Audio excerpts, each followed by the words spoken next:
So, practical printing time.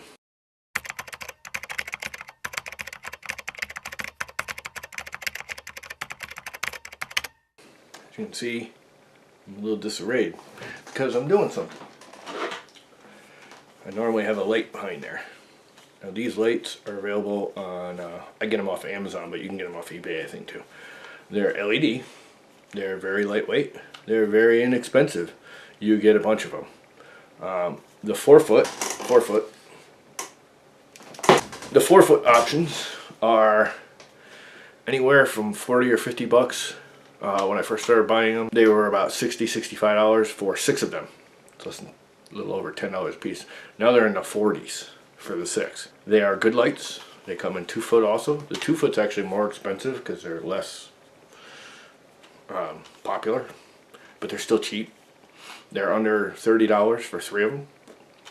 The problem is they come with these little clips, which work, don't get me wrong, and they just snap on, you screw it to the wall, and they actually work pretty well. They're very difficult to mount. You have to use their little itty bitty screw, or if you try and use a bigger screw, then there's not enough room here for the screw head to fit behind it. Not only that, it's a flat mount option only.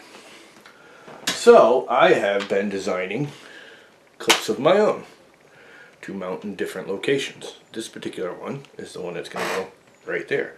I normally have a light, this light, up behind this upright right here. There's a blind spot. There's a blind there on that shelf. I had those clips on there. They don't hold very well and it kept falling and twisting. I also have some right here that I made. And let me show you where that is. Right there. Wrong way. That way. Right there. Which is a slightly different clip. So anyways, this is a quick video on making these little quick clips of your own. Buying the lights, which are ridiculously cheap. They work really, really well. They're plenty bright enough. Where I used to work, our shop had all fluorescent lights, and the fluorescent lights kept going, and we just, every time a fluorescent light went, we would do the whole run, because there'd be runs of fluorescent bulbs. You know, it's a big, not big, but it's a woodworking shop, and we replaced them all with these, and these were brighter than a double. A single one of these is brighter than a double fluorescent tube. You know, 4 foot basic shop. I'm sure you've all seen them. I've also bought a bunch of them, and I've been doing them in my basement. I'm putting them in here. Now obviously this is not something you want in your living room unless you build a fancy case, but with 3D printing you can make them very nice and mount them wherever you want.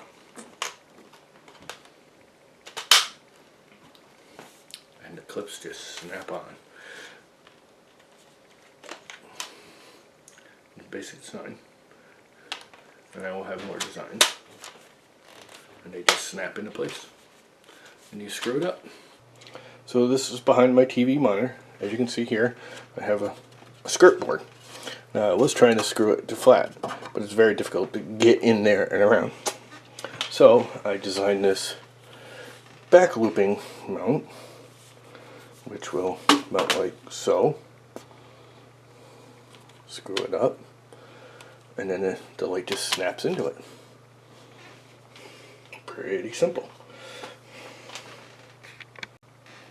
Here's another little trick for you that some people don't realize.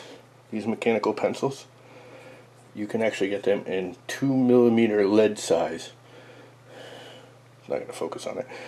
And it also comes in colors, which I use a lot in construction. They're not as strong as like a regular carpenter pencil, but they're much more stronger than a regular everyday pencil. And they come in colors, and they're mechanical, so you're just buying lead, and they're just awesome. And the good thing is you can extend the lead, so if you have to make a mark deep into something, you have a long piece of lead.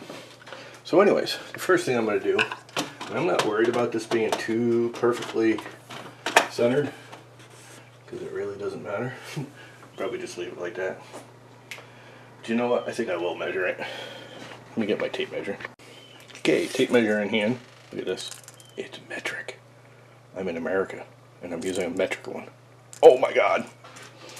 So anyway,